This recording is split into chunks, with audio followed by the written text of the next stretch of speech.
Well, in the last hour, the Turkish president has come out and said the U.S., Russia, Iran, EU, and UN are all acting dishonorably in the Syrian deal.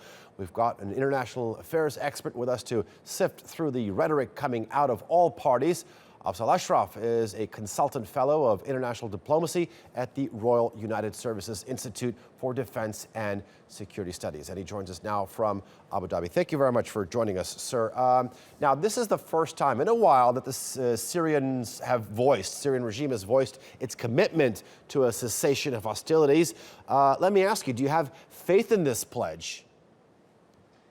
I'm not sure that anybody really has a great deal of faith in this pledge, in as much that it might deliver a short-term cessation of hostilities, but it doesn't seem to be anywhere near a long-term solution.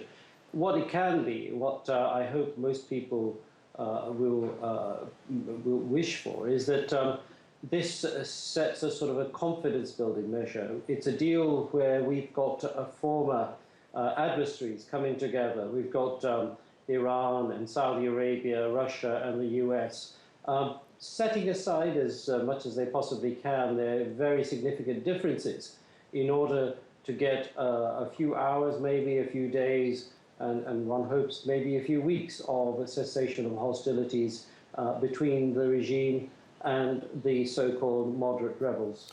Mr. Ashraf, I mean, if you say that you're not confident, then because this message is quite different than the message that Bashar al-Assad was giving out a week ago, saying that he wouldn't stop fighting. Well, it is. In that respect, it is, as I said, it's a step forward. And what we can hope for is that it will be a step on which people can build. I'm just not confident that this particular deal would lead to a lasting and long-term peace deal, but it could be, and one hopes it will be, a stepping stone towards one. Help our viewers understand some terminology here. What does this cessation of hostilities actually mean, and how does it differ from a truce or, let's say, a ceasefire?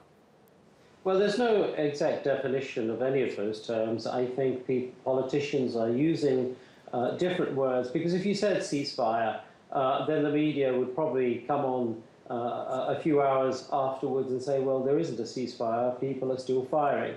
I think this term cessation of hostilities is just another way of saying that we're going to have a temporary ceasefire. We don't know how long it will last. We hope it lasts a few days, a few weeks, but it's just playing around with words. It does not mean anything, as far as I'm aware. There is no agreed definition of any of those terms.